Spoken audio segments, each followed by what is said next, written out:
حسین شاہ بھی غیر اور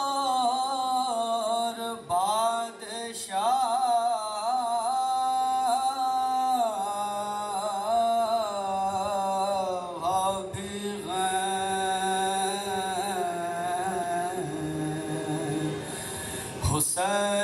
حسین دین بھی غیر اور دیوانہ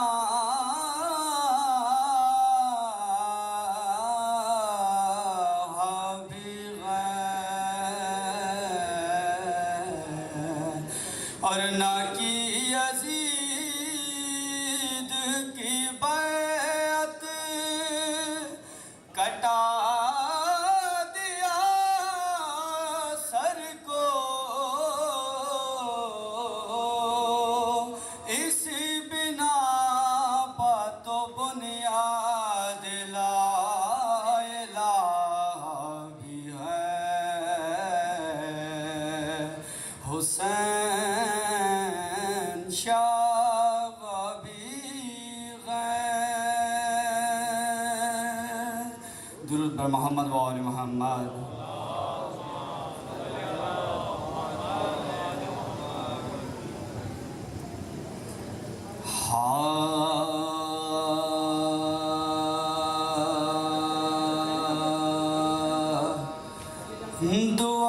دعائے زغیرہ کی تعبیر ہے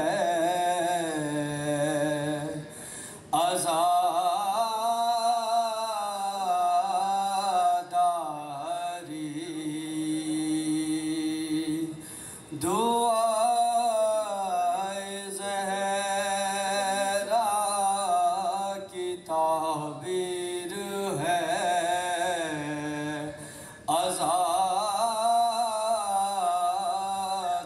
عزاداری اور بقائے اس شبیر ہے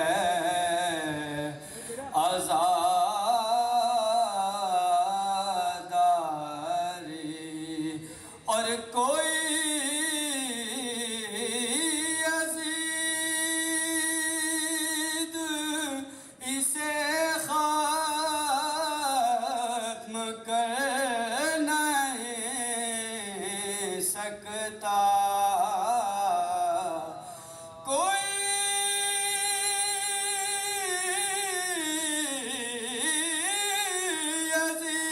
یزید اسے ختم کر نہیں سکتا عطائے زینب دلگیر ہے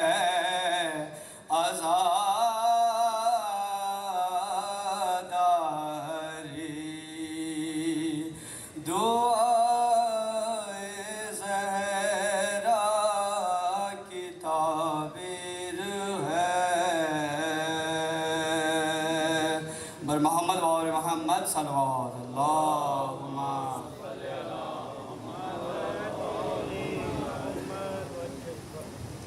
ایک مرتبہ اور درود پڑھے محمد و آل محمد کی ذات پر اللہم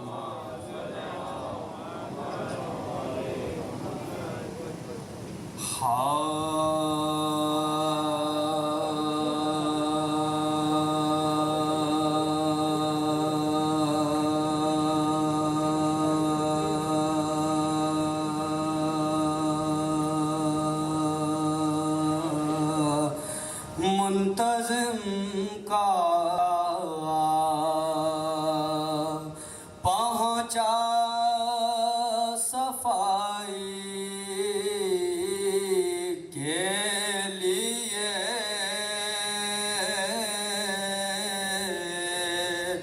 منتظم کا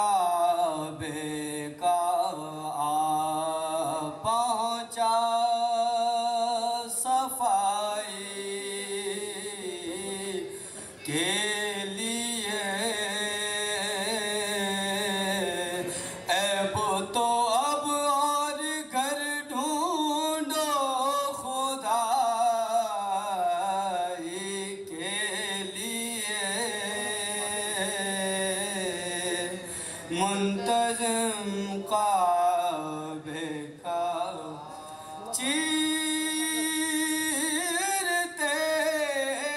ہیں کلہ اجدر کو جھولے میں علی چیرتے ہیں کلہ اجدر کو جھولے میں علی آج پہلی مشق ہے خیبر کشائی کے لیے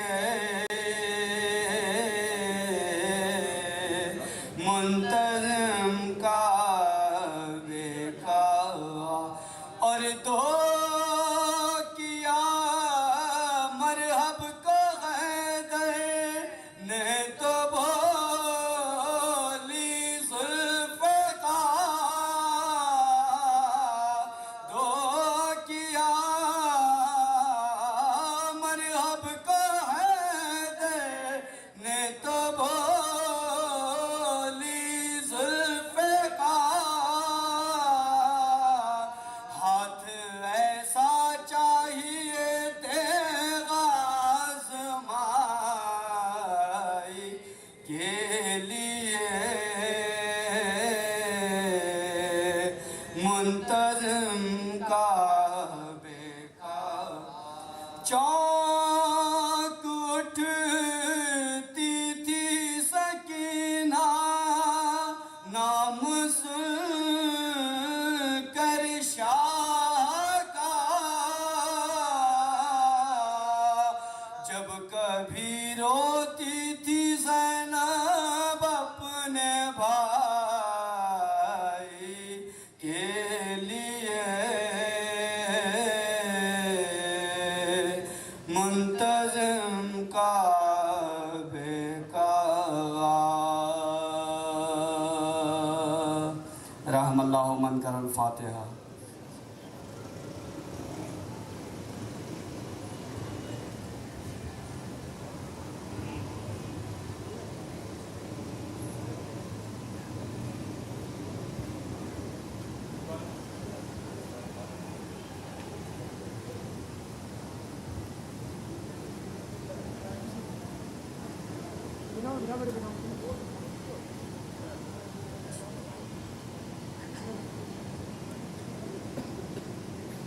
محمد و آل محمد بلند صلوات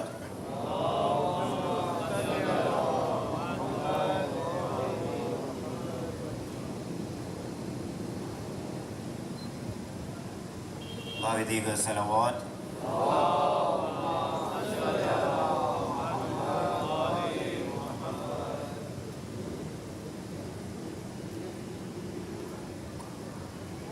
جب جناب امام حسین علیہ السلام نے حبیب ابن مظاہر کو خط لکھا تو اس خط میں کیا کیا بیان کیا گیا ہے شاعر نے پیش کیا ہے آپ لوگوں کی سماعتوں کی نظر کرتا ہوں محمد و آل محمد بلند صلوات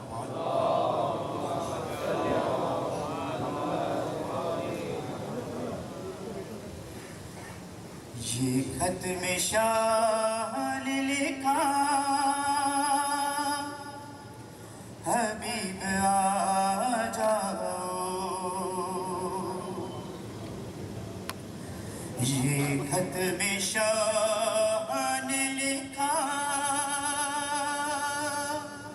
حبیب آ جاؤ تمہارا دوست ہے تنہا تمہارا دوست ہے تنہا حبیب آ جاؤ یہ خط میں شاہ نے لکھا حبیب آ جاؤ شہید کیسے ہوا وہ بتاؤ گے آ گئے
یہ خط میں شاہ نے لکھا حبیب آ جاؤ.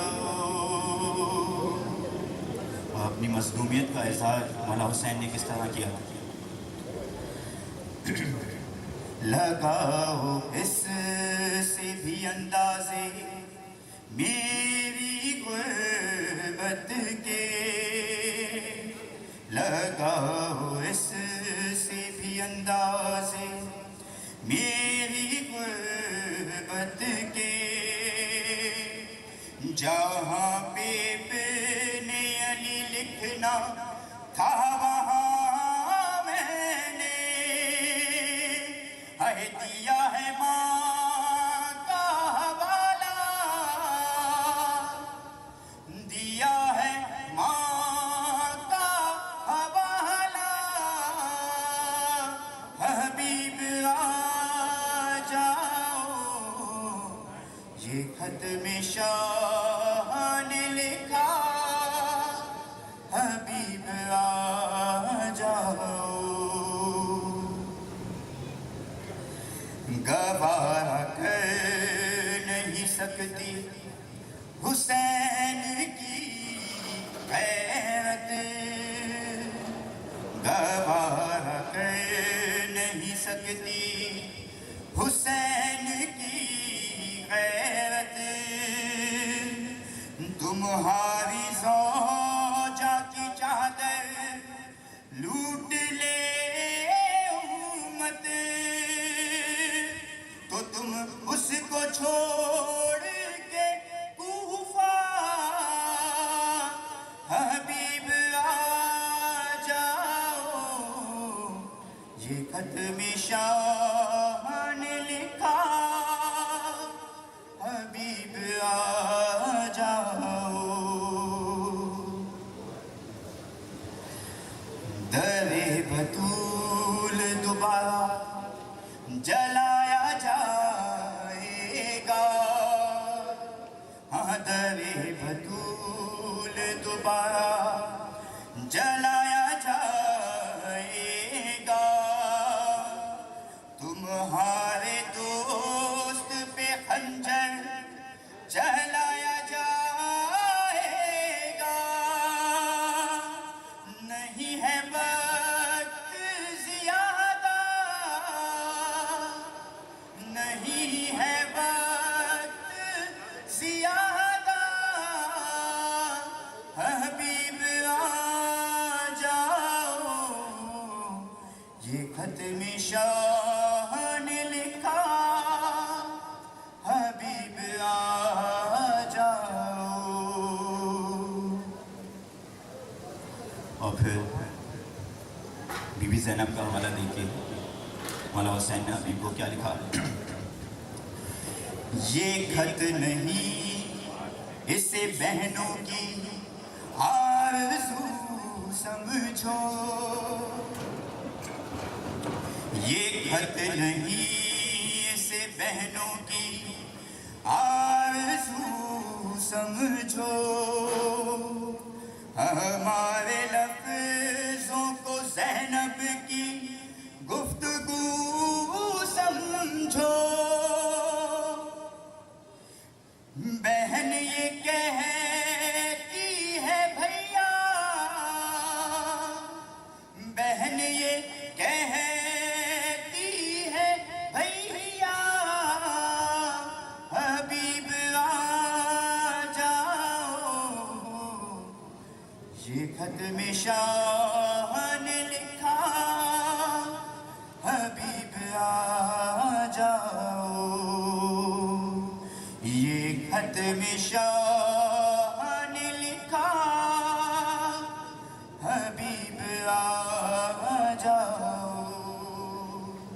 اے تمہارا دوست ہے تنہا حبیب آ جاؤ. یہ خط میں شاہ نے لکھا حبیب آ جاؤ. محمد و آل محمد بلند صلوات.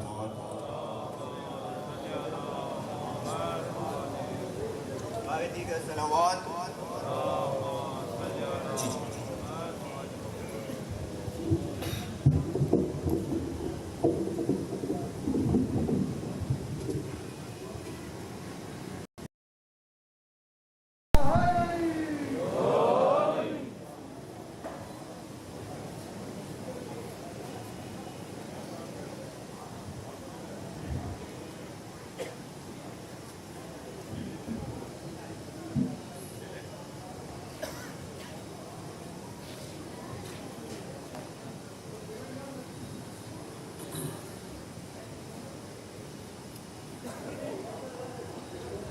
رحم الله من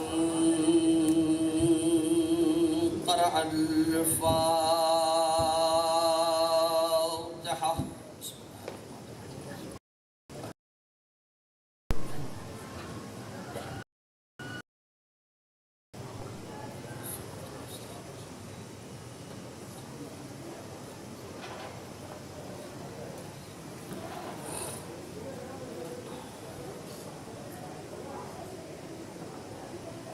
لا حول ولا قوة إلا بالله العلي العظيم.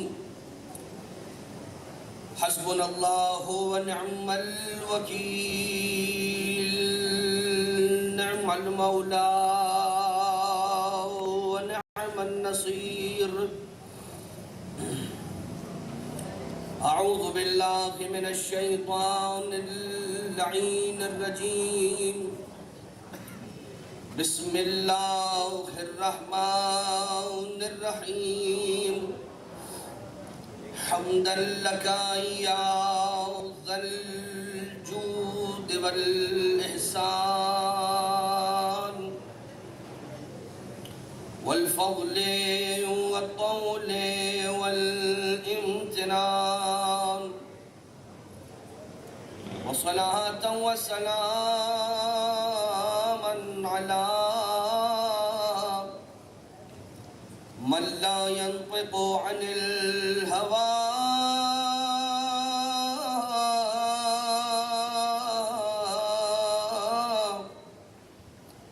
إن هو إلا وحي يوحى. حبيب قلوبنا وشفيع ذنوبنا وطبيب نفوسنا، مولانا ومولى الثقلين جد الحسن والحسين أبي القاسم المصطفى محمد،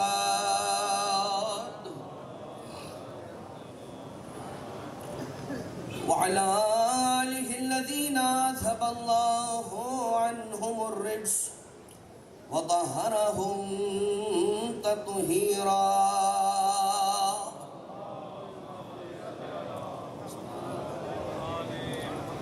لا سيما على الإمام المنتظر والحجة الثاني عشر، واللعنة الدائمة الباقية على أعدائهم ومنكري فضائلهم وغاصبي حقوقهم من الأزل إلى قيام يوم الدين. أما بعد، فقد قال الإمام الصادق عليه السلام: أحيوا أمرنا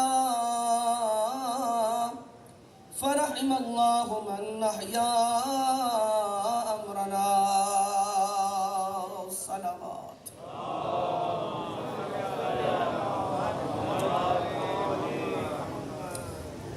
عزداران مظلوم کربلا، غمخاران اولاد فاطمہ زہرا، بڑے خوش قسمت ہوتے ہیں وہ لوگ کہ جنہیں فرش عزائے حسین پر حسین کی دعوت نصیب ہو جاتی ہے. ان کا نصیبہ جاگ جاتا ہے کہ جو یہ توفیق پاتے ہیں، خاص توفیق پروردگار عالم سے، کہ کار رسالت حضرت رسالت مآب کو ادا کرنے کا مصداق مودت قربا کی کوشش کے لیے فرش پر سب جمع ہو جائیں. یہ جو ہم مجلس اعزا برپا کرتے ہیں، یہ جو ہم ذکر سرکار ابا عبداللہ ہر سال برپا کر لیتے ہیں، یہ یقین جانیے یہ محفلیں اور یہ مجلسیں چھٹے امام کی محبتوں کا مرکز ہیں. اس لیے کہ جب صادق آل محمد علیہ السلام کی بارگاہ میں ایک صحابی آیا، کل ہم نے اس حدیث کا ذکر کیا تھا، فضیل ابن یسار، مولا نے اس سے پوچھا کہ یا فضیل اتجلسون وتتحدثون، کہ اے فضیل کیا تم مجلس برپا کر کے ہماری حدیثیں بیان کرتے ہو؟ فضیل مولا سے کہتے ہیں کہ ابن رسول اللہ نعم، ہم مجلس سے برپا کرتے ہیں، اس میں آپ کی حدیثیں بیان کرتے ہیں. اب ذرا سنیے گا جملہ مولا نے ارشاد فرمایا، احیو امرنا، احیو امرنا یا فضیل فرحم اللہ من احیا امرنا، ہمارے امر کو زندہ کیا کرو فضیل، اس لیے کہ جو ہمارے امر کو زندہ کرے اللہ اس پر رحمت نازل فرماتا ہے. اس کا مطلب اب جوڑیے بات کو اس مولا کی حدیث سے، فہم حدیث کیجیے. مولا نے ارشاد فرمایا کیا مجلس میں ہماری حدیث بیان کرتے ہو، اور دوسرے حصے میں فرمایا ہمارے امر کو زندہ کرو. اس کے معنی یہ ہوئے کہ مجلس میں مولا کی حدیث کا بیان کرنا یہ ہے احیاء امر اہل بیت. احیاء امر اہل بیت کیا ہے؟ مجلس برپا کر کے احادیث اہل بیت کو بیان کرنا.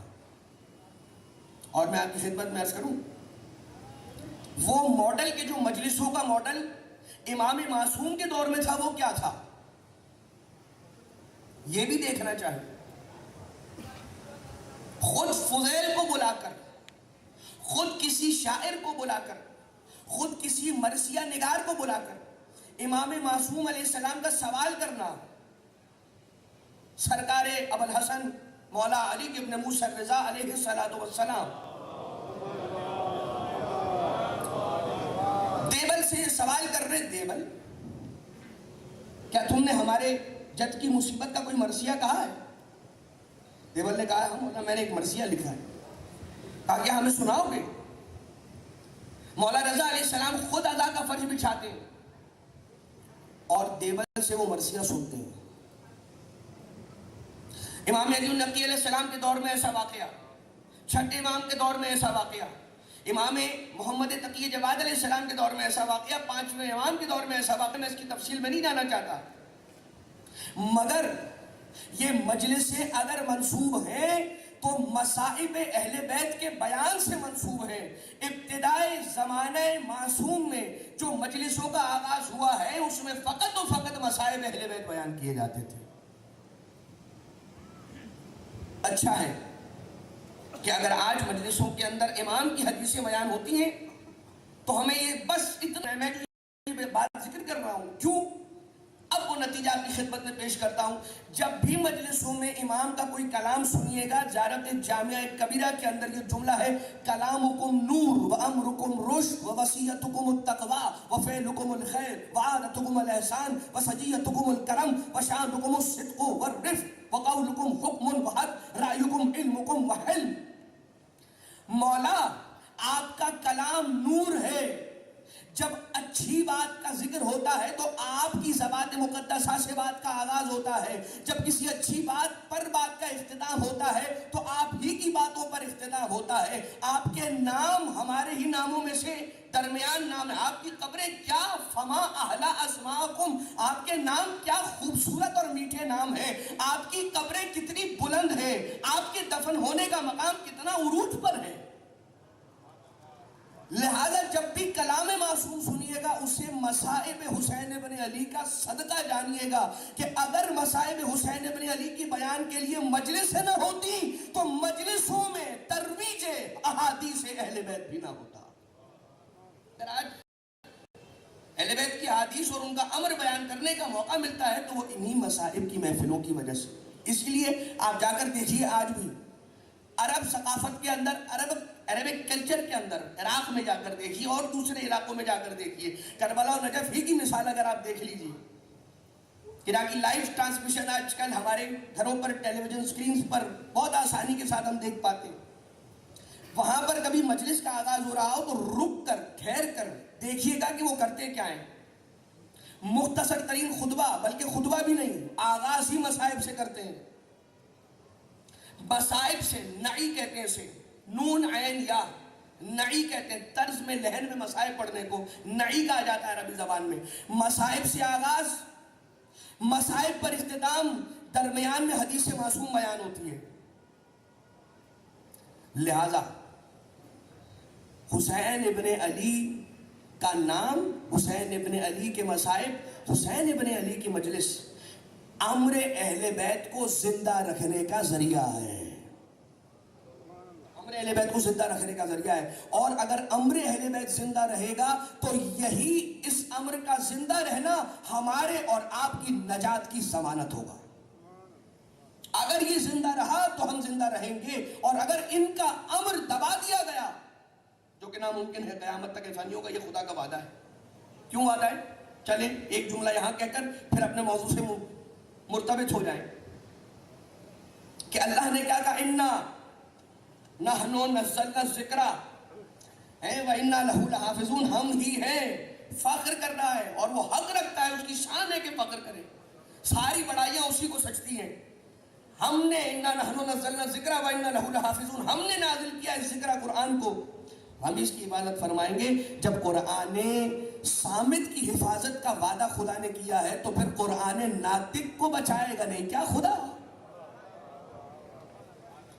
یہ خدا یقیناً احیاء امر اہل بیت، یہ اگر ایک فرد بھی، چلیں آ جائیے ایک جملہ اور سن کر آگے بڑھیں۔ مولا کائنات علیہ السلام کی جو فضیلت ہے نا، دشمنوں نے چھپائی نفرت میں، ہے آج بھی فرق نہیں پڑتا ذات علی کو،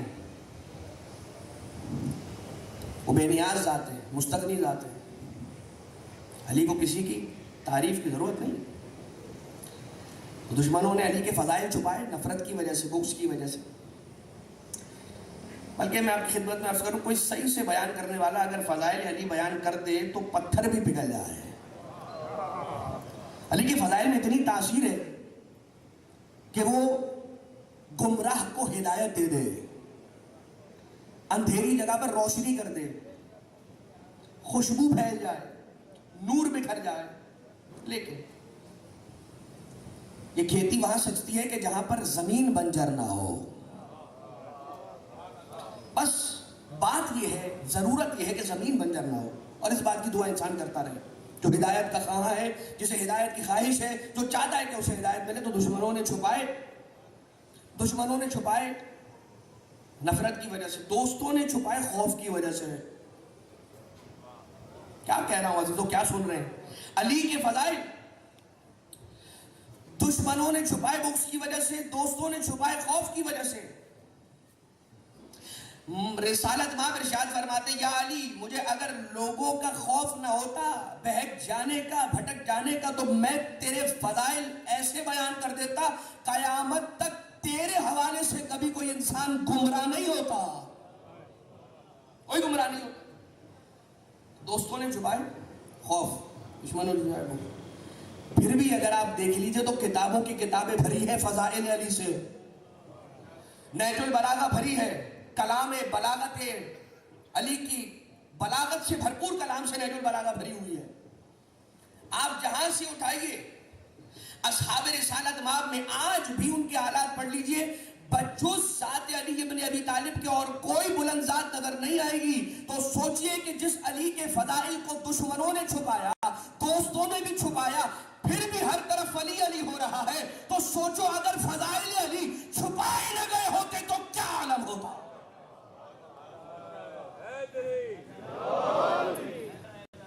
اگر نہ چھپائے گئے ہوتے تو کیا ہوتا؟ لیکن جو ہم نے بات آپ سے کل وعدہ کیا تھا کہ آج آپ کی خدمت میں عرض کریں گے، یعنی کہ حضرت آدم علیہ السلام کا بیان، انسانوں میں پہلے انسان زمین پر آنے والے، میں آسمان والوں کی بات نہیں کر رہا ابھی، اس لیے کہ اگر بات آسمان ہوگی تو پھر نور کے کچھ ایسے پیکروں کا ذکر ہوگا کہ جن پیکروں کی محبت کے صدقے میں حضرت آدم کی تخلیق عمل میں آئی. اللہ نے حضرت آدم علیہ السلام کو زمین پر بھیجا اور جن کی محبت میں حضرت آدم کی خلقت ہوئی انہیں بشریت کا اور آدم کو ابو البشر بنایا. اور سے سنتے رہیے گا. اور آدم انسان، پہلے انسان زمین پر. اب وہ تاریخیں ہیں کہ حضرت آدم علیہ السلام سے پہلے بھی ہسٹری کے اندر اور آدمز گزرے ہیں، اور آدمز اور عوادم گزرے ہیں، اور ان آدموں کے سلسلے کے یہ آخری آدم تھے. تو اب اس کے اندر مؤرخین کے اور ہسٹورینز کے الگ الگ نظریات اور ویو پوائنٹس ہیں. ہم اس کی طرف نہیں جا رہے ابھی ہم یہ کہہ رہے ہیں کہ آدم علیہ السلام پہلے انسان، اور زمین پر اللہ کا سجدہ کرنے والے پہلے انسان، سرزمین کوفہ پر وہ سجدہ ہوا. ملائکہ تھے اس سے پہلے. ملائکہ میں اور حضرت آدم علیہ السلام کے درمیان فرق کیا ہے؟ علم کا. اللہ نے حضرت آدم علیہ السلام کو بھی علم عطا کیا. وہ اصول کافی کی جو پہلی حدیث ہے کہ اللہ نے حضرت آدم علیہ السلام کی طرف علم کو بھیجا، پھر کہا کہ آگے بڑھ جا، وہ آگے بڑھ گئی. پیچھے ہٹ جا، پیچھے ہٹ گئی. حیا کو بھیجا، کہا آگے بڑھ جا، آگے بڑھ گئی. پیچھے ہٹ جا، پیچھے ہٹ گئی. عقل کو کہا آگے بڑھ جا، آگے بڑھ گئی. پیچھے ہٹ جا، پیچھے ہٹ گئی. اب یہ پوری حدیث کیا آپ کی خدمت میں عرض ہو. بس اختیار دیا گیا حضرت آدم علیہ السلام کو کہ ان تینوں میں سے کوئی ایک چوز کیجیے اور اسے اختیار کر لیجیے. حضرت آدم علیہ السلام نے عقل کو اس لیے اختیار کیا، یہ کہا سوال کیے جانے پر جواب دیا کہ بارے الہا میں نے عقل کو ان تینوں چیزوں میں سے اس لیے اختیار کیا کہ میں جانتا ہوں جہاں جہاں عقل جائے گی علم بھی وہاں جائے گا، حیا بھی وہاں جائے گی. لہذا انہوں نے عقل کو چنا اور انسان اشرف المخلوقات ہوا. اب یہ تو پروردگار عالم نے پہلے سے طے کیا ہوا تھا، اور حضرت آدم علیہ السلام کا بھی زمین پر آنا پہلے سے طے تھا، اس لیے کہ اللہ پہلے کہہ چکا ہے انی جاعل فی الارض خلیفہ. تو حضرت آدم کے علم میں اور ملائکہ کے علم میں فرق ہے، اور وہ فرق اس لیے ہے کہ اگر کوئی یہ سوال کرے کہ کیا اللہ نے ملائکہ کو بھی علم دیا تھا، اگر ہم کہیں گے نو، تو آپ فوراً میرے سامنے وہ آیت پڑھ دیں گے قرآن کریم کی جس میں اللہ تعالیٰ نے یہ عرض کیا انی جاعل فی الارض خلیفہ، اور پھر ملائکہ نے کہا اتجعل فیہا من یفسد فیہا ویسفک الدماء، کہ اے اللہ کیا تو زمین پر اس انسان کو، اس حضرت انسان کو اپنا خلیفہ مقرر کرنے والا ہے کہ جو فساد کرے گا اور خون بہائے گا. تو علم تو ملائکہ کے پاس بھی ہے، جبھی تو یہ بات کر رہے ہیں، ورنہ یہ بات کیوں کریں ملائکہ. تو فرق ہے ملائکہ کے علم میں اور حضرت آدم علیہ السلام کے علم میں. اب کیا ان گاڑی باتوں کو اور مشکل باتوں کو آپ کے سامنے عرض کروں گے جو کتابوں میں لکھی ہے، بس اتنا سمجھ لیجئے کہ اگر آسان ترین کر کے پیش کرنے کی کوشش کی جائے تو یہ کہا جا سکتا ہے کہ ملائکہ کے علم میں اور حضرت آدم علیہ السلام کے علم کے درمیان جو فرق ہے نا، وہ یہ فرق ہے کہ ملائکہ کا علم کمپیوٹر کے علم کی طرح ہے. ٹھیک؟ کیا آپ نے ڈیفالٹ ویلیوز سیٹ کر دی، پری سیٹ ویلیوز اس کے اندر آپ نے لوڈ کر دی، اور اسے آپ نے ایک راستہ بتا دیا، اور اسی راستے پر کمپیوٹر ہمیشہ چلتا رہے گا. یہی وجہ ہے کہ کمپیوٹر سے کبھی کوئی غلطی نہیں ہوتی. کیا سن رہے ہیں؟ کمپیوٹر سے اس لیے کوئی غلطی نہیں ہوتی. کیوں؟ کیونکہ اس کا علم ہے تو صحیح، مگر اس کے اندر ڈیولپمنٹ کی صلاحیت نہیں ہے، اس میں اضافے کی صلاحیت نہیں ہے. اللہ تعالیٰ نے انسان کو صاحب علم بنایا، صاحب عقل بھی بنایا، اور اس کے بعد اسے یہ صلاحیت دی کہ جو اور مختلف معلومات اور علم ہے انہیں جوڑ کر نئے علم کی طرف چاہے تو پہنچ سکتا ہے انسان. یہی وجہ ہے کہ انسان نے چاند پر کمند ڈالی، ہواؤں کو مسخر کیا، سورج سے بجلی بنائی، پانی سے طاقت بنائی، اور زمین سے نہ جانے کتنے معدنیات نکال کر انسان نے کیا کچھ ایجادات کیے. دنیا سمجھتی ہے کہ انسان انوینشن کر رہا ہے، لیکن دراصل یہ انوینشنز نہیں ہیں، ڈسکوریز ہیں. اس لیے ڈسکوریز ہیں کہ انسان کچھ بھی کر لے، نئی چیز ایجاد کرنے کے لیے بھی جس چیز کو استعمال کرے گا وہ اللہ کی نعمتوں میں سے ایک نعمت ہوگی. کوئی نعمت انسان کی حیثیت نہیں ہے, ممکن نہیں ہے کہ اللہ کو مائنس کر کے پیدا کر لے. جو اللہ نے پہلے سے دیا ہے اسے توڑ جوڑ کر کوئی نئی چیز بناتا ہے. تو جو نئی چیز بن رہی ہے اٹ کمپرائزز آف, وہ کمپوزیشن ہے, وہ ایک امتزاج ہے دیگر چیزوں کے ملا کر بنائے جانے والی ایک نئی چیز کا. اب آ جائیے آگے بڑھے. اللہ نے کیا کہا؟ انی جاعل فی الارض خلیفہ. ساتھ ہیں سارے؟ انی جاعل فی الارض خلیفہ. اللہ نے یہ کیوں نہیں کہا انی جعلت فی الارض خلیفہ؟ یہ تو بالکل ٹھیک تھا. یعنی جس طرح سے صیغہ اسم فاعل اللہ نے یوز کیا تو پروردگار انی جعلت تو صیغہ ماضی یوز کر لیتا, انی جعلت فی الارض خلیفہ, میں نے زمین پر اپنا خلیفہ بنایا. مگر فرق ہے, اور جو عربی سے ذرا سی واقفیت رکھتے ہیں اور شوق رکھتے ہیں, ٹیسٹ رکھتے ہیں, ذوق رکھتے ہیں, وہ اس بات سے ضرور محظوظ ہوں گے, لطف اندوز ہوں گے کہ اللہ نے یہاں پر جعلتوں کی جگہ جاعلن کیوں کہا.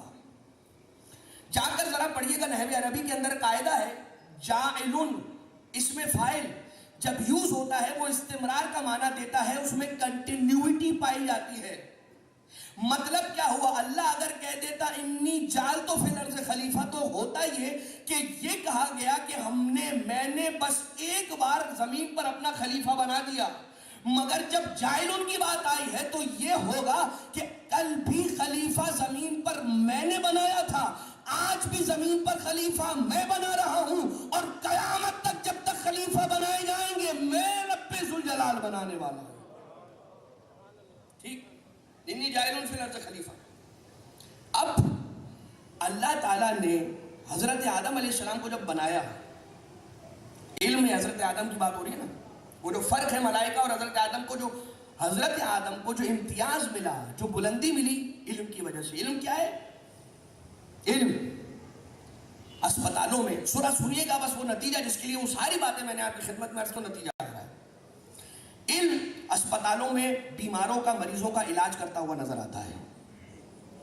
علم اندھیر نگری کو روشن کرتا ہوا نظر آتا ہے. علم ہماری آپ کی آواز کو سیکنڈز کے اندر ہزاروں میل کے فاصلے سے ایک جگہ سے دوسری جگہ پر پہنچاتا ہوا نظر آتا ہے. علم بہت بڑی بڑی لائبریریز کو ایک چھوٹے سے مائکرو چپ کے اندر سموتے ہوئے نظر آتا ہے. علم کیا ہے؟ علم کیا ہے؟ علم کیا ہے؟ بڑھاتے چلے جائیے, پھیلاتے چلے جائیے, میں کہاں کہاں تک علم کے مواصفات اور علم کی صفات آپ کی خدمت میں عرض کروں. بس اتنا سمجھ لیجئے, علم جب خاموش رہے تو قرآن کہلائے, جب بول پڑے تو اہل بیت کہلائے. علم کیا ہے؟ لہذا وہ شے کہ جس نے فوقیت دی حضرت آدم علیہ السلام کو بنی نوع خلقت انسان پر, وہ علم ہے. لیکن یہ ساری چیزیں ہونے کے باوجود بھی جب حضرت آدم علیہ السلام کو اللہ نے سجدہ کروایا اور حضرت آدم کے دل میں خیال آیا کہ ہاں مجھے سجدہ کروایا گیا یعنی میرا مقام ہے, تو اللہ نے مناسب سمجھا کہ آدم کو آدم سے افضل کچھ ہستیوں کا تعارف کروا دیا جائے. لہذا پروردگار عالم نے حضرت آدم, اصول کافی جلد نمبر 1 صفحہ نمبر 202 جا کر دیکھیے گا کیا لکھا ہوا ہے. حضرت آدم کو پروردگار عالم کا حکم ہوا, اے آدم ذرا عرش کی بلندی کی طرف نگاہ تو فرمائیے. جب اللہ کے کہنے پر حضرت آدم علیہ السلام نے عرش کی بلندی پر دیکھا تو 5 ایسے انوار بکھرے ہوئے نظر آئے کہ جن پر نام محمد و علی و فاطمہ و حسن و حسین نظر آیا. نام پکارے, حضرت آدم کو کہا کہ پڑھو کیا لکھا ہے. حضرت آدم علیہ السلام نے ان انوار کے نام پڑھ کر تلاوت کر کے اللہ کو سنائے. پوچھا من ہاؤلائے, یہ کون ہے؟ اللہ نے جواب دیا لولاہم لما خلقتک, اے آدم اگر یہ 5 انوار نہ ہوتے تو میں تجھے بھی خلق نہ کرتا.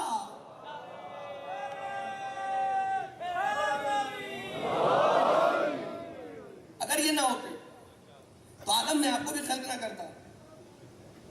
لیکن حضرت آدم علیہ السلام سے لے کر نور خاتم چلتا چلا آ رہا ہے. یعنی صلب حضرت آدم علیہ السلام میں نور رسالت وہاں پہ, اور نور رسالت ماں وہ نور ہے کہ جو آدم علیہ السلام سے لے کر حضرت عیسیٰ علیہ السلام تک سلبن بعد سلبن منتقل ہوتا رہا، یہاں تک کہ صلب حضرت عبداللہ علیہ السلام پہ پہنچا، اور ایک پیشانی پر حضرت عبداللہ علیہ السلام کے نور نظر آتا تھا کہ جب جناب بی بی آمنہ سلام اللہ علیہا سے آپ کا عقد مبارک ہوا اور وہ نور مبارک منتقل ہو گیا وجود اقدس حضرت بی بی آمنہ سلام اللہ علیہا میں، تو اب وہ نور منتقل ہو گیا پیشانی حضرت عبداللہ علیہ السلام سے بی بی آمنہ کی وجود اقدس میں۔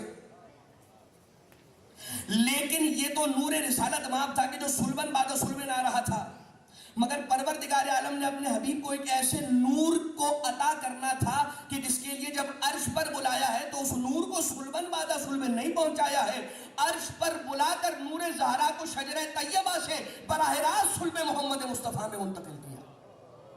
فاطمہ حجاب اللہ ہے، جناب سیدہ زہرا کی ذات وہ اللہ کا عظیم حجاب ہے کہ جس نور کو منتقل کرنے کے لیے پروردگار عالم نے سلبوں کا سہارا نہیں لیا ہے، سلبوں کے حجابوں میں نہیں رکھا ہے، کوئی حجاب درمیان میں نہ تھا، اس نور کو لانے کے لیے کسی ملک کو بھی منتخب نہیں کیا گیا۔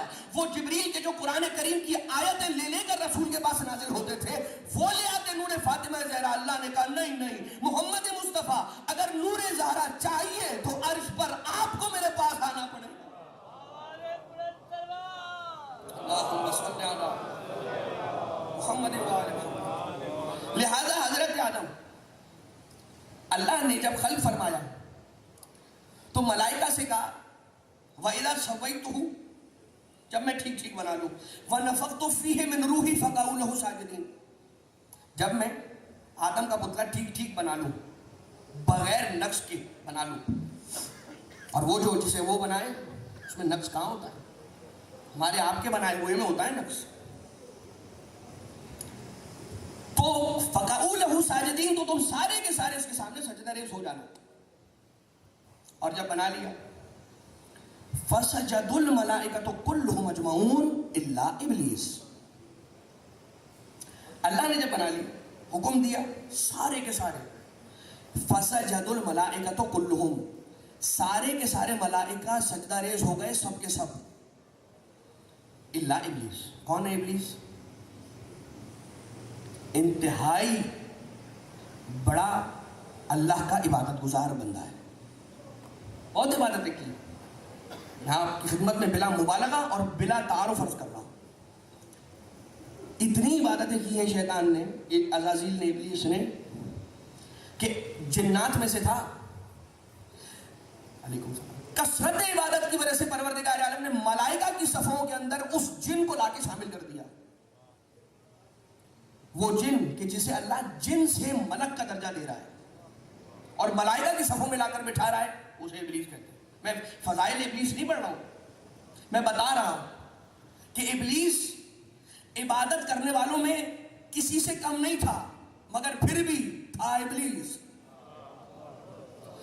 اسے اس کی عبادتوں نے ابلیس بننے سے بچایا نہیں، لہذا اب انسان بنی نوع بشریت قیامت تک کبھی اپنی عبادتوں پر نازا نہ ہو جائے، ایسا تکیہ نہ کرے کہ یہ سوچے کہ مجھے میری نمازیں بچا کر جنت میں لے جائیں۔ اگر ہوتا کوئی ایسا چپا نہیں زمین کا جس پر ابلیس نے سجدہ نہ کیا ہو، پوچھا کیوں؟ کہا خلقتنی من نار و خلقتہ من طین، تو نے مجھے تو آگ سے بنایا، اسے مٹی سے بنایا، اور آگ مٹی پر افضل ہوتی ہے، تو نے مٹی کو مجھے سجدہ کروانے کے بجائے مجھے کہا کہ میں آدم کو سجدہ کروں۔ تو کہہ رہا ہے تیرا حکم ہے، لیکن چونکہ مجھے سمجھ نہیں آ رہا لہذا میں نہیں کروں گا۔ تو آدم کو ابلیس کو کس چیز نے ڈبویا؟ اس کی اپنی عقل میں،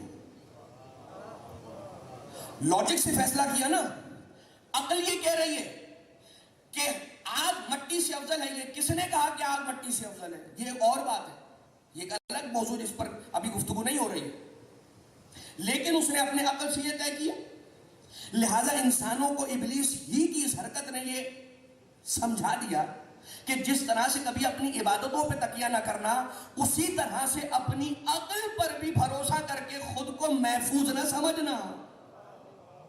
اس لیے کہ اگر تم نے اپنی عقل کو سمجھ کر اپنے آپ کو کچھ سمجھا تو جیسے نوح کے بیٹے کو اس کی عقل نے ڈبو دیا تھا، لاجیکلی اس کا دعویٰ غلط نہیں تھا، کہا یہ پہاڑ بچا لے گا۔ ارے بھائی طوفان میں کشتیاں بچا کرتی ہیں یا اونچے مقام پر جو کھڑا رہ جائے وہ بچتا ہے؟ تو بچتا تو وہی ہے کہ جو سیلاب کی سطح سے اوپر کسی سطح پر پناہ لے لے، اور اگر سیلاب آ جائے اور طغیانی اور طوفان آ جائے تو جو اگر کسی کشتی میں سوار بھی ہو تو وہ یہی کہتا ہے کہ مجھے اس جگہ پہ جانا ہے۔ لیکن یہاں پر بات یہ نہیں تھی، بات یہاں پر عقل کا مقابلہ امر الہی سے تھا۔ چونکہ عقل آ کر کھڑی ہو گئی امر الہی کے سامنے، اس دن اللہ کا فیصلہ یہ تھا کہ جو اس کشتی نوح پر سوار ہو جائے گا وہ بچ جائے گا۔ چونکہ کشتی کی مخالفت نہیں تھی، امر الہی کی مخالفت تھی، تو نوح کا بیٹا ہوتے ہوئے بھی ڈوبا۔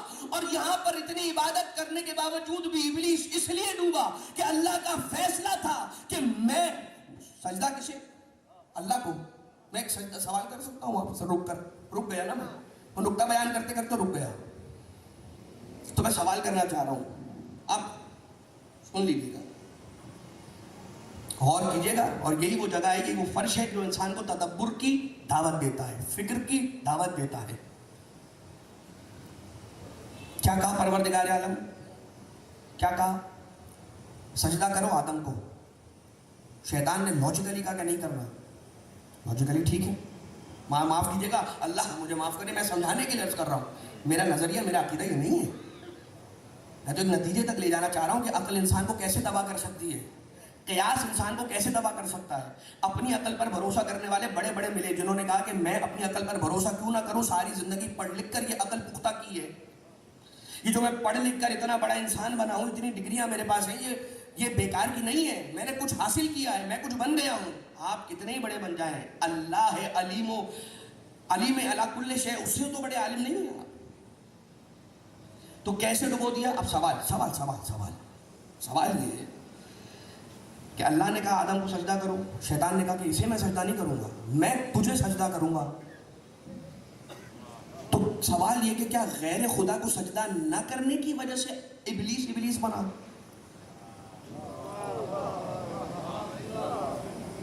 جواب یہ ہے کہ اللہ نے آدم کو سجدہ کروایا، کیوں؟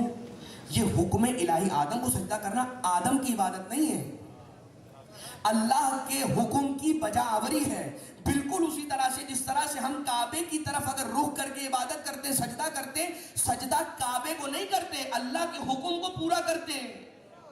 بالکل اسی طرح سے کہ جس طرح سے کشتی نوح پر سوار نہ ہونے والا نوح کا بیٹا کشتی کی مخالفت نہیں کر رہا تھا، اللہ کی مخالفت کر رہا تھا، اسی طرح سے ابلیس آدم کو سجدہ نہ کرنے کی وجہ سے آدم کا انکار نہیں، اللہ کا انکار کر رہا تھا۔ اب آ جائیے قرآن کریم میں اللہ کا اعلان ہے، قُلْ لَا أَسْأَلُكُمْ عَلَيْهِ أَجْرًا إِلَّا الْمَوَدَّةَ فِي الْقُرْبَى، میں کار رسالت کے اجر کے طور پر تم انسانوں سے کچھ نہیں مانگتا بس سوائے اس کے کہ میرے محمد کی قربہ سے مودت رکھو۔ کچھ ایسے آئے کہ جنہوں نے مودت قربہ کا حق ادا کر دیا، اور کچھ لوگوں نے آ کر کہا کہ بھائی اللہ کا تو حکم ہے مگر چونکہ میری عقل میں نہیں آ رہا اس لیے میں نہیں کروں گا۔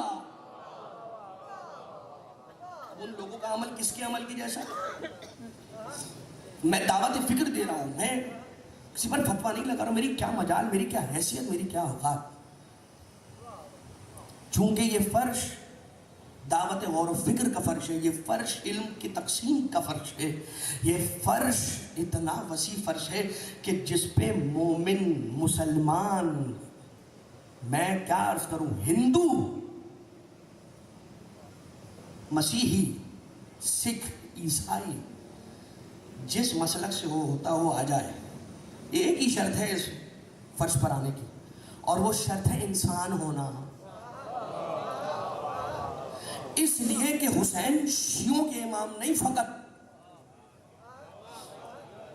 انسانوں کے امام ہیں، بلکہ یہ اس سے بھی ایک جملہ آگے بڑھ کر کہہ دوں، صرف انسانیت کے امام نہیں ہے حسین، یہ جتنے پتھر ہیں نا، ان پتھروں پر بھی حسین کی امامت کا نفوذ ہے. یہ جتنے شجر ہیں، جمادات، نباتات، انسان، حیوان، جن، ملک، فرشتے، جہاں جہاں پر اللہ کی مخلوق ہونا کسی شے پر صادق آتا ہے، اس پر حسین کی امامت کا نفوذ ہوتا ہے.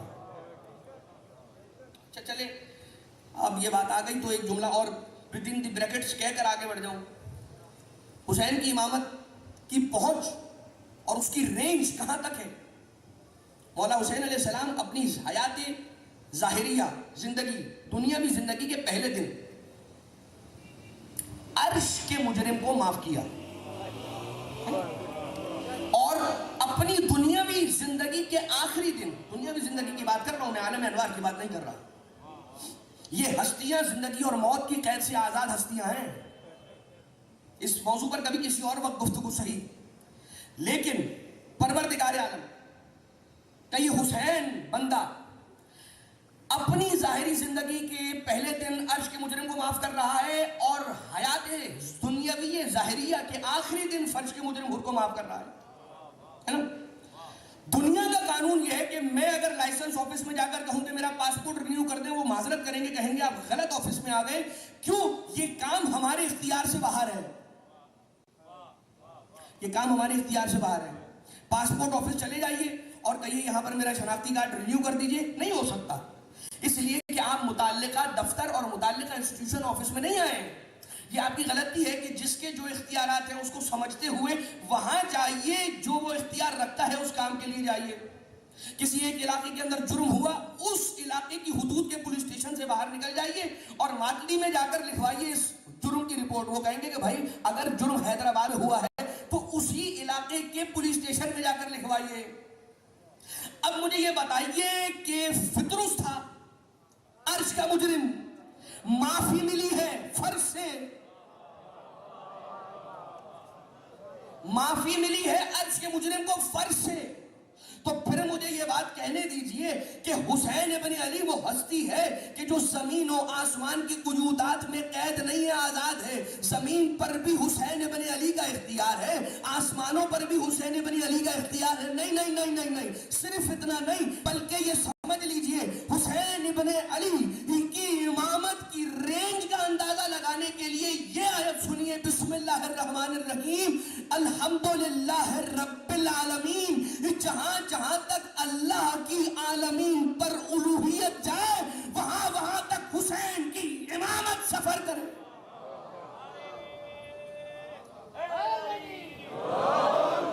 جہاں جہاں تک پروردگار عالم کی خالقیت جائے، جہاں جہاں تک پروردگار عالم کی رازقیت جائے، جہاں جہاں تک پروردگار عالم کی غفوریت جائے، جہاں جہاں تک پروردگار عالم کا علم جائے، وہاں وہاں تک میرے حسین کی امامت جائے. اللہ ہی کا تو نمائندہ امام زمین پر حسین ہے نا. تو جہاں جہاں تک پروردگار عالم کی ربوبیت جائے گی، وہاں وہاں تک امام حسین کی امامت جائے گی. تو شیطان نے کیا کہا کہ میں نہیں کرتا سجدہ، اور ڈیل آفر کی ہے، زبردست ڈیل. آگے اللہ یہ ایک سجدہ معاف کرتے، پھر لیٹس میک اے ڈیل، کروڑوں سجدے کروں گا اور اتنے سجدے کروں گا جتنے تیرے کسی اور ملک نے تجھے نہیں کیے ہوں گے. جا میں تجھ پر احسان کرتا ہوں. استغفر اللہ. اللہ نے کہا کہ یہ مجھے کروڑوں سجدے نہیں چاہیے، یہی ایک سجدہ چاہیے. اگر یہ سجدہ ملے گا تو تو میرا بندہ ہے، اور کروڑوں بھی دے گا تو تو میرا بندہ نہیں ہے. اگر چاہیے تو میری مرضی کا ایک اور تیری مرضی کے کروڑوں بھی ہو تو نہیں. مطلب یہ ہوا کہ عدد ضروری نہیں ہے کہ کام کا ہو. ممکن ہے کہ کبھی کوئی عمل عدد میں زیادہ ہو اور چھوٹا ہو، اور ہو سکتا ہے کہ کوئی عمل عدد میں بہت چھوٹا ہو مگر بہت بڑا ہو. اب میں آپ کو مثال کہاں سے لا کے دوں؟ میرے پاس ایک ہی تو در ہے، اسی در پر بار بار جانا ہے اور جانا چاہیے، اس لیے کہ انبیاء بھی اگر پلٹیں تو اسی در کی طرف پلٹیں. آئیے در علی ابن ابی طالب، ضربت علی یوم الخندق افضل من عبادت الثقلین. علی کے ایک ضربت کی ایکویلٹی مولا کائنات علیہ السلام کی عبادت ایک سجدے کی نہیں. سوچئے جس کے ایک ضربت کا یہ عالم ہے، اس کی اپنی عبادت کا کیا عالم ہوگا. لہذا اور پھر زیادہ ہم اور آپ اس بات پہ خوش اس لیے ہوں کہ فضیلت علی ابن ابی طالب کی ہے، کیوں مولا کا نام ایسا ہے کہ جب یہ نام کسی بھی چاہنے والے کے سامنے لیا جائے نا تو چہرہ کھل اٹھتا ہے، گلاب کی طرح سے خوشبو اور مہک دینے لگتا ہے. اور اسی لیے تو کہا کہ یہ پہچان اور معیار ہے مومن کی اور غیر مومن کی. لیکن عزیزان محترم، عبادت بھی پھر علی کی ہونی چاہیے. تو ثقلین ضربت بھی علی کی ہونی چاہیے تو ثقلین کی عبادت کے برابر ہوگی. ایک ضربت، جس کی ایک ضربت ثقلین کی عبادت کے برابر ہو، اس کی اور ضربتوں کا کیا عالم ہوگا. علی ابن ابی طالب کی ساری ضربتوں کو ملائیے، ثقلین کی کتنی عبادت بنے گی. اور علی ابن ابی طالب کا ایک سجدہ دیکھیے، تو جب ہم اور آپ علی کے سجدے کو ذہن میں سما نہیں سکتے تو پوری ذات علی ابن ابی طالب کو سمجھنا اس محدود ذہن میں کیسے ممکن ہے. مثال کیا ہے اس کی؟ علی کا سجدہ ہے، علی کی ضرورت ہے، جو اس کی فضیلت یہ ہے. آپ کو حضرت موسیٰ کا عصا لا کے دے دیا جائے، لے جا کر پھینک دیجئے فرعون کے سامنے، اگر سانپ بن جائے تو کیا ممکن ہے مجھے کہیں سے آ جائے؟ یہ حضرت موسیٰ کا عصا نہیں ہے، یہ تسبیح. آپ ایک درود بھیجیں مل کر محمد و آل محمد. اور یقین جانیے گا میں نے اسے سانپ بنانے کے لیے نہیں پھینکا تھا. ہاں، آپ کو اگر آج حضرت موسیٰ علیہ السلام کا عصا مل جائے اور فرعون بھی کہیں پر میسر آ جائے، وہی والا فرعون، وہ زمانے کا فرعون اور آج کے زمانے کا، یہ بات نہیں کر رہا میں، اصلی فرعون وہ وہی والا حضرت موسیٰ کے مقابلے پہ جو آیا تھا، اگر وہ مل جائے اور آپ حضرت موسیٰ کا عصا اسی فرعون کے سامنے لے کر پھینک دیا، اژدہا بن جائے گا. آپ چلیے ایک اور ایکسپیریمنٹ کرتے ہیں. آپ دریائے نیل کے سامنے لے جا کر اس عصے کو پانی پر ماریے دریائے نیل کے، راستہ بنے گا؟ آپ کہیں گے مولانا صاحب کیا کمال کی بات کر رہے ہیں، حضرت موسیٰ علیہ السلام کا عصا موسیٰ کا بازو چاہتا ہے، بس یہی ماجرا ہے. ذوالفقار صرف تلوار ہے، اگر شیر خدا کا بازو نہ ہو تو وہ کسی کام کا نہیں ہے. یہی وجہ ہے کہ کیا کہوں عرض، یہی وجہ ہے کہ جب ایک شخص نے میدان جنگ میں مولا سے تلوار مانگی، کریمی دیکھیے، صاحب جود و کرم کی کریمی دیکھیے. جب ایک شخص نے میدان جنگ میں، میدان کارزار میں علی ابن ابی طالب سے ان کی تلوار ذوالفقار مانگی، اور یہ کہہ کے مانگی کہ علی میں تو آج نہیں بچ سکتا. کیوں؟ اس لیے کہ ذوالفقار تو آپ کے ہاتھ میں ہے، یہ تلوار ذرا مجھے دیجیے اور پھر اپنی خیر منائیے. علی نے مسکراتے ہوئے آگے کر دی. وہ ورطۂ حیرت کے اندر تعجب میں آ گیا. اس نے تلوار ہاتھ میں لینے سے پہلے تعجب سے سوال کیا، علی تیری کریمی کا صرف سنا تھا، آج دیکھ رہا ہوں. بعید نہیں ہے کہ یہ کہا ہو کہ دشمن بن کر مانگی تھی، دوست بن کر نہیں مانگی تھی، نیک ارادے سے نہیں مانگی تھی، برے ارادے سے، تجھے قتل کرنے کے ارادے سے مانگی تھی. میں نے تجھ سے مانگی تلوار، تو نے دے بھی دی. علی ابن ابی طالب علیہ السلام نے اپنے وہ تاریخ ساز جملے اس وقت ارشاد فرمائے ہیں. مولا یہ کہتے کہ تو سمجھتا ہے کہ مارنے والی بچانے والی چیز یہ تلوار ہے، علی سے پوچھ معرفت خداوندی کا درس علی بتائے گا. توحید کے عقیدے کو علی ابن ابی طالب سے سمجھ کر جا. یہ کہتے مولا تو سمجھتا ہے کہ بچانے والی مارنے والی چیز تلوار ہے، علی کہتا ہے کہ تلوار نہیں، میرا خدا ہے کہ جو چاہے تو کوئی مر نہیں سکتا، اگر کوئی چاہے تو وہ زندہ نہیں رہ سکتا، اگر خدا چاہے. اور ایک جملہ اور جو علماء کرام بیان کیا کرتے ہیں، اور وہ جملہ انہی علماء سے مستعار لے کر عرض کرتا ہوں کہ مولا کائنات علیہ السلام یہ بعید نہیں ہے کہ کہا ہو کہ تو نے جب دشمن بن کر مجھ پر حملہ کیا تو میں نے تجھ پر تلوار اٹھا دی، سائل بن کر ہاتھ پھیلا دیا تو تجھے تلوار عطا کر دی. یہ ابن ابی طالب کی کرم کی کیا بات ہے، مولا کائنات کے کرم کی کیا بات ہے. لہٰذا اگر کوئی یہ سمجھتا ہے کہ نجات چاہے، نجات اسے مل جائے اور وہ نجات یافتہ ہو جائے اور نجات کے راستے پر آ جائے، تو اسے لامحالہ در اہل بیت پر آنا پڑے گا. اس لیے کہ نجات کی ضمانت اہل بیت کے در پر ہے.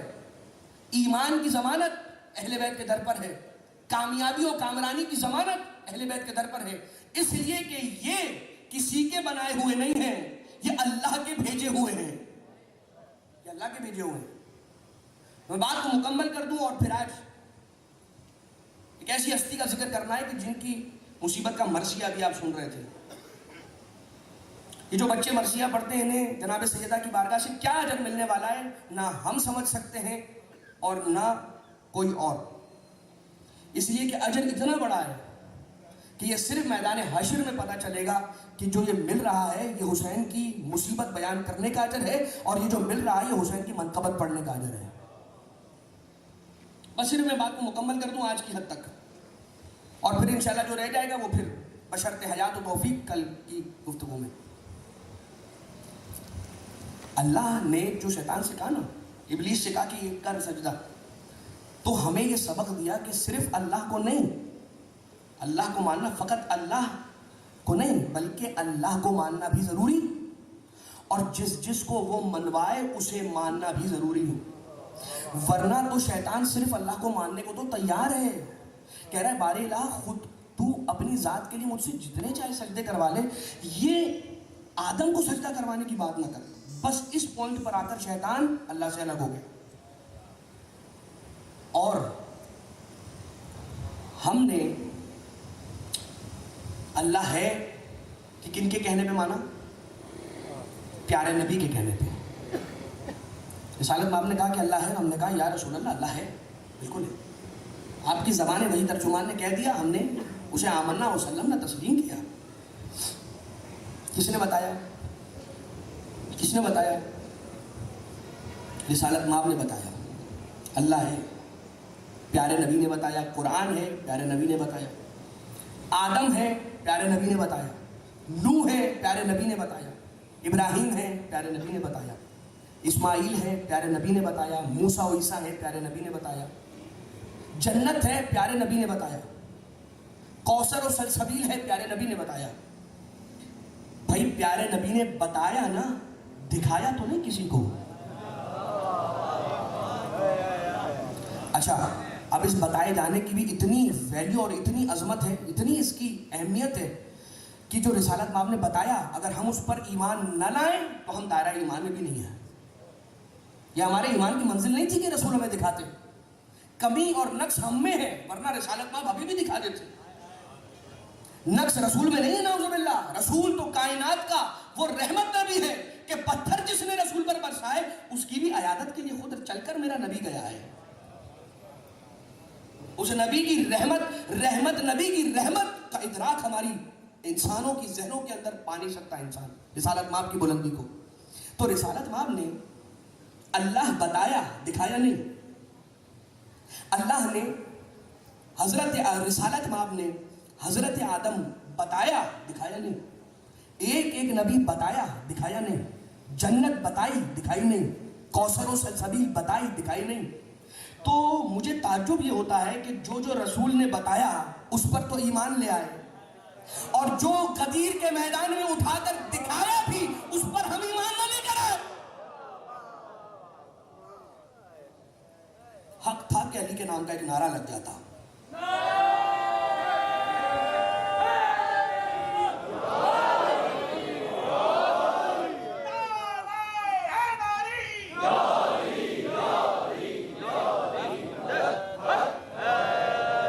مولا کا نام لیتے ہوئے کبھی شرمائے گا نہیں عزیزوں، اس لیے کہ یہ نام بڑے بڑوں کی مدد کر گیا ہے۔ کبھی ہماری سرحدوں کی حفاظت کرنے والے اسی نام کے بل پر تو ہیں۔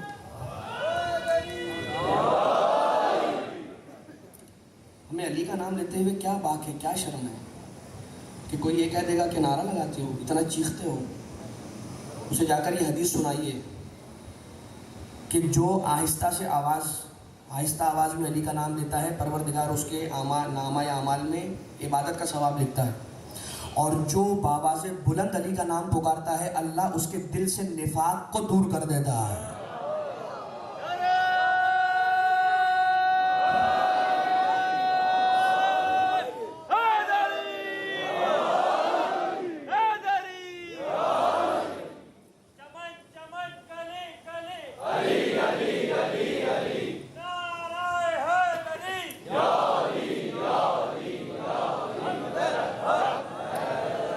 لہٰذا عزیزان محترم، رسالت مآب کے بڑے احسانات ہیں اس امت پر، تقصیر ہماری طرف سے رہی، کل بھی رسول کی خدمت کا حق ادا نہیں کر سکے اور شاید آج بھی نہیں کر پا رہے۔ بس کائنات کا رسول، اللہ کا حبیب ہمیں معاف کرے، اور پروردگار اس سے خوش ہوتا ہے کہ جو اس کے حبیب کو خوش کرے، اور پروردگار اس سے ناراض ہوتا ہے جو اس کے حبیب کو ناراض کرے۔ لہٰذا اللہ کے حبیب کی رضامندی اللہ کی رضامندی ہے، اور اللہ کے حبیب کی ناراضگی اللہ کی ناراضگی ہے، اور اللہ کا حبیب یہ کہتا ہے کہ جس نے فاطمہ کو خوش کیا اس نے مجھے خوش کیا، اور جس نے فاطمہ کو ناراض کیا اس نے مجھے ناراض کیا۔ فاطمہ کو عزیزوں ناراض نہیں کیا گیا، اس کی پسلیاں توڑ دی گئی۔ یہ گھرانہ کیا کریم گھرانہ ہے۔ میں نے آپ کی خدمت میں کہا نا کہ رسول کی عزت کرنا اور رسول سے محبت کرنا انسان کو بڑے درجات پہ فائز کرتا ہے۔ مدینہ میں ایک ایسا چھوٹا بچہ نظر آیا کہ جس سے رسول بہت پیار کرتے ہوئے دکھائی دیے، چھوٹا سا بچہ ہے، رسول بہت پیار کر رہے ہیں۔ وہ رسول تو نواسا نہیں ہے، شاید آپ سوچیں گے کہ حسن و حسین علیہ السلام میں سے کوئی ہوگا، نہیں۔ قریب جا کر پوچھا تو رسول نے جواب دیا کہ یہ بچہ میرے حسین کا دوست ہے، اور یہ کبھی میں نے اس بچے کو میرے اپنے حسین کے آگے تو نہیں، برابر بھی نہیں دیکھا، ہمیشہ پیچھے چلتے ہوئے دیکھا ہے۔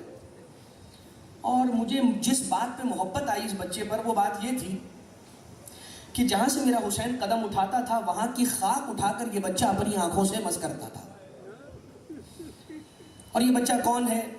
مظاہر کا بیٹا حبیب۔ ہم اردو میں مظاہر کہتے ہیں، عربی کے اندر مظاہر، حبیب ابن مظاہر اسدی، بنو اسد کے قبیلے سے ان کا تعلق، اور اتنی محبت تھی مولا حسین سے کہ تعظیم نواسہ رسول کا یہ عالم ہے کہ رسول کے نواسے کی تعظیم کر رہا ہے ایک بچہ، اس بچے کو بھی رسول اپنے سینے سے لگاتے ہیں، کبھی اسے بوسہ دیتے ہیں، کبھی اس کی پیشانی چومتے ہیں، کبھی اسے کھلاتے ہیں۔ نواسہ رسول سے دوستی، حبیب نے کہا اپنے بابا سے کہ بابا اگر ہو سکے تو ایک دن رسول کے گھر جائیں اور انہیں دعوت دیں کہ وہ ہمارے گھر آ کر ایک وقت کا کھانا کھائے، اور میرے دوست حسین کو اپنے ساتھ لے کر آئیں۔ رسالت مآب کی خدمت میں مظاہر پہنچے، اور مظاہر نے جب دعوت پیش کی تو رسول مسکرائے، اور رسول نے کہا فکر نہ کر مظاہر، میں آؤں گا اور اپنے بیٹے، اپنے نواسے حسین کو بھی لے کر آؤں گا۔ اب جب طے ہو گیا، پتہ چلا ایک وقت ہے اس وقت پر آنے والے، اب حبیب کبھی نیچے سے چھت پر جاتے ہیں، کبھی چھت سے نیچے تشریف لے کر آتے ہیں، کبھی سیڑھیاں چڑھ کر چھت پر جاتے ہیں، اپنے دوست کی راہ دیکھتے ہیں، دوست نظر نہیں آتا، اتر کے دوبارہ سے صحن خانہ میں آ جاتے ہیں۔ بس اسی اثنا میں جب چھت کے کونے کی طرف گئے نا مولا حسین کی راہ تکتے ہوئے، تو دامن الجھا، لڑکھڑائے، حبیب چھت سے گرے اور دم نکل گیا، حبیب کی روح پرواز کر گئی۔ اب ذرا دیکھیے رسول کے گھرانے کی تعظیم اور احترام کا کیا عالم ہے۔ ماتم والا گھر ہے یہ، لیکن اسی گھر میں رسول کی دعوت ہونے والی ہے۔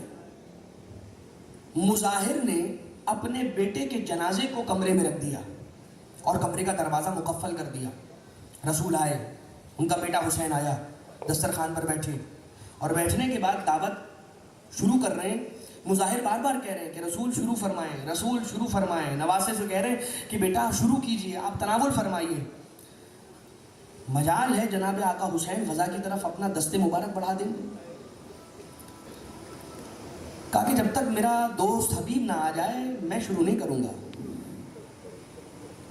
کہا یا رسول اللہ آپ سمجھائیے اپنے نواسے کو، آپ آغاز کیجئے، ہو سکتا ہے حبیب آ جائے۔ اتنے میں مولا حسین نے ایک بلند آواز سے پکارا حبیب کو، کہا حبیب تمہارا دوست حسین آ گیا، کیا استقبال کے لیے نہیں آؤ گے؟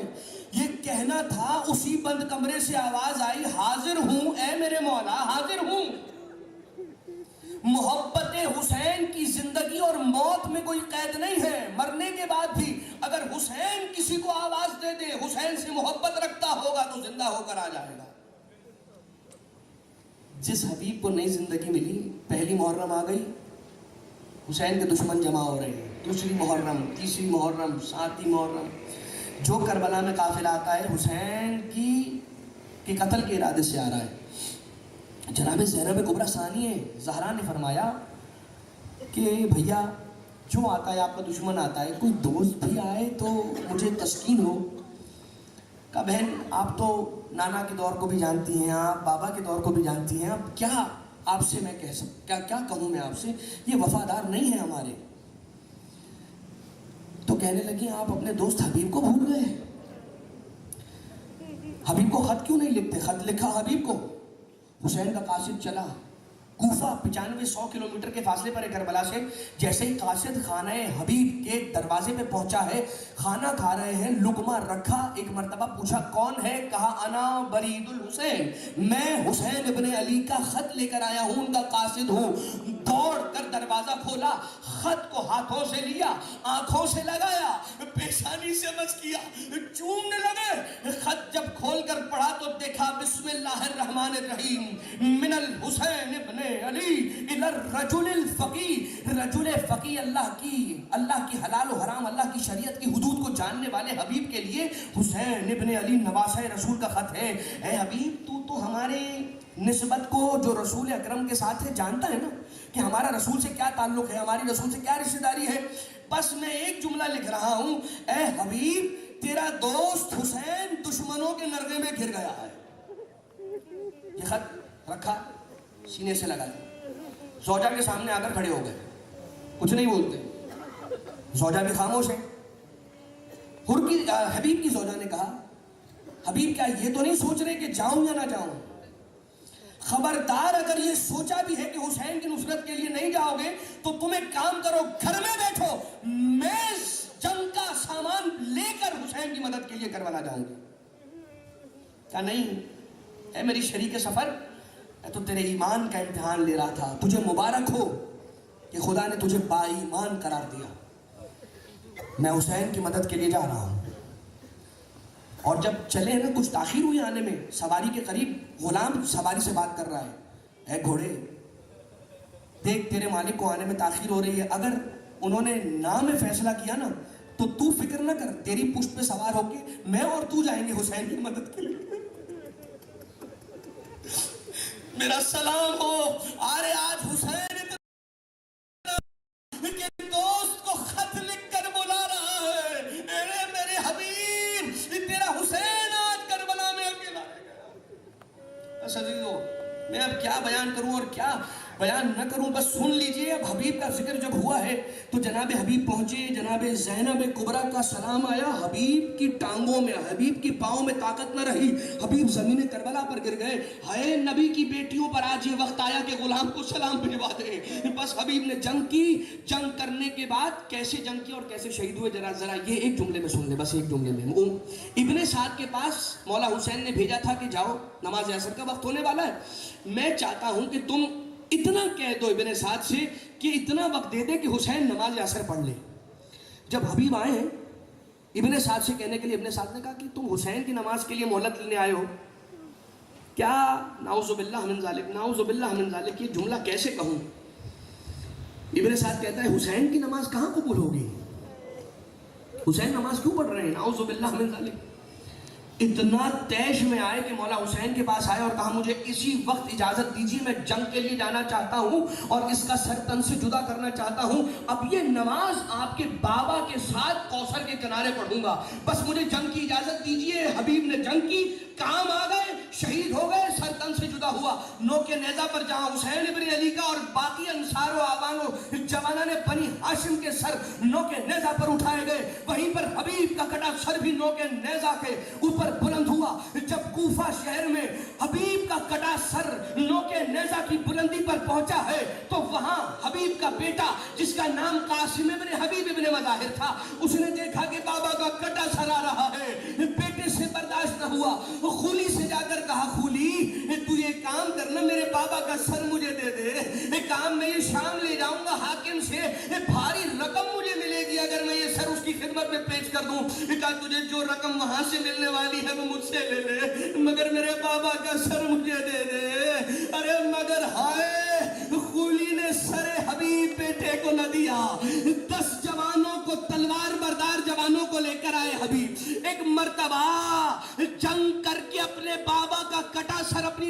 تحویل میں لیا اور اس کے بعد یہ کہا جس کے جوان زندہ ہو اس کے باپ کا کٹا سر کوئی غصب نہیں کر سکتا. ارے یہ جملہ سید سجاد کے کانوں میں پڑا. ہائے رے مظلومیت سید سجاد. بابا حسین کے کٹے سر کی طرف چہرہ کر کے کہا اے بابا تیرے بیٹے کے ہاتھوں میں اگر ہتھکڑیاں نہ ہوتی تو تیرا بیٹا بھی تیرے سر کو تحویل میں لے لیتا. مگر ایک اور مصیبت کوفہ کے بازاروں میں, اس مصیبت کا بیان بھی سن لیجئے. بس آخری جملہ, دل کھول کر گریا کرو عزیزو, اس لیے کہ یہ آنسو قبر میں روشنی کے کام آنے والے ہیں. زینب کبریٰ کی جب کوفہ میں بی بی داخل ہوئی ہے نا, ایک مرتبہ حبیب کی زوجہ پر نگاہ پڑی. جیسے ہی حبیب کی زوجہ کو دیکھا تو کیا دیکھا, حبیب کی زوجہ چہرہ چھپا رہی ہے اور جناب زینب کے سامنے نہیں آ رہی ہے. بی بی نے آواز دے کر کہا کہ تم حبیب کی زوجہ ہو نا. کہا بی بی ہمت نہیں ہو رہی کہ آپ کے کھلے سر اپنی ناکھوں سے دیکھو, اس لیے میں آپ کے سامنے آنے کی ہمت نہیں کر رہی بی بی. ارے ایک مرتبہ زینب کبریٰ نے زوجہ حبیب کو اپنے سینے سے لگایا. بی بی جانتی ہے کیا کہتی ہے, ارے نہیں نہیں کیسی بات کرتی ہو, میں تو کب سے تمہاری راہ تک رہی تھی, میں چاہتی تھی کہ تمہیں تمہارے شوہر کا پرسہ پیش کروں. اے حبیب کی زوجہ, حبیب کا پرسہ قبول کرو, حبیب کی تعزیت شہادت کی مجھ سے قبول کرو. میرا سلام ہو علی کی صابرہ بیٹی زینب پر. اے بی بی کوفہ کے بازاروں میں حبیب کی زوجہ کو پرسہ دے رہی ہے, مگر آپ کو کوئی پرسہ دینے والا نہ تھا. کسی نے تازیہ نہ مارا, کسی نے گوشوارے کھینچے, کسی نے چاہتا.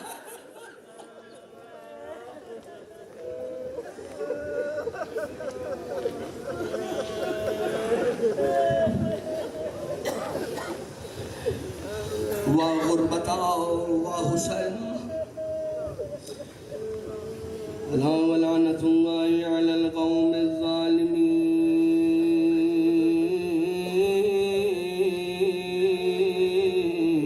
وسيعلم الذين ظلموا آل محمد أي منقلب ينقلبون.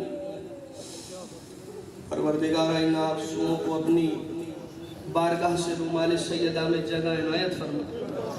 پروردگار فرش عزا پر بیٹھا کوئی مومن خالی نہ جائے.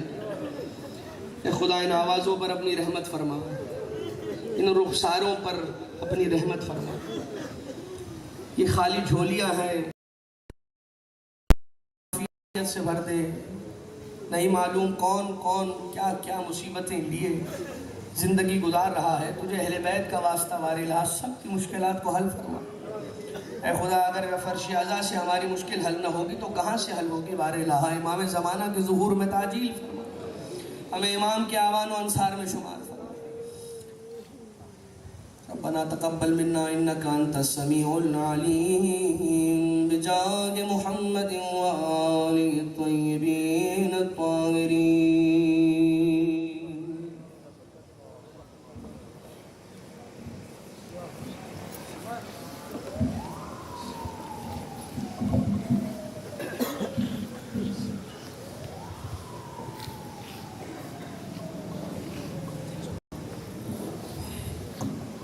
متوجہ برائے دعا امام زمان. بسم اللہ الرحمن الرحیم. اللہم کل ولیک حجت ابن حسن صلواتک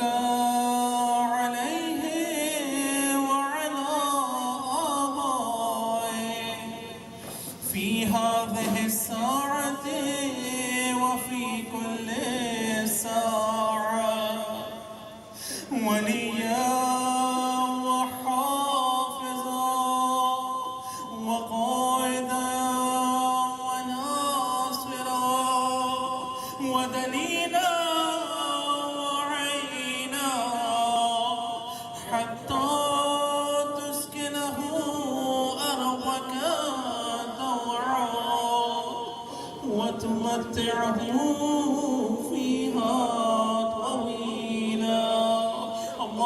صل على محمد وآل محمد وعجل فرجهم. السلام عليك يا رسول الله، السلام عليك يا نبي الله، السلام عليك يا رحمة للعالمين، السلام عليك يا شفيع المسلمين، السلام عليكم يا أئمة البقية جميعا ورحمة الله وبركاته. السلام عليك يا أبا عبد الله الحسين، السلام عليك يا ابن رسول الله، السلام عليك يا ابن فاطمة الزهراء سيدة نساء العالمين، السلام عليك يا ابن أمير المؤمنين وابن سيد المصريين، السلام عليكم جميعا شهداء كربلاء ورحمة الله وبركاته. السلام عليك يا غريب الغرباء، السلام عليك يا معين الضعفاء والفقراء، السلام عليك يا معيث الشية والزوار في يوم الجزاء، السلام عليك يا أنيس النفوس، السلام عليك أيها المدفون برابيتوس، السلام عليك يا سلطان العرب والعجم يا علي بن موسى الرضا ورحمة الله وبركاته. السلام عليك يا صاحب العصر والزمان ألمان ألمان ألمان، السلام عليك يا حليفة الرحمن، السلام عليك يا شريك القرآن، السلام عليك يا مظهر الإيمان، السلام عليك يا دافع الظلم والعدوان، عجل الله تعالى فرجا وسهل الله تعالى مخرجا وظهورك ورحمة الله وبركاته.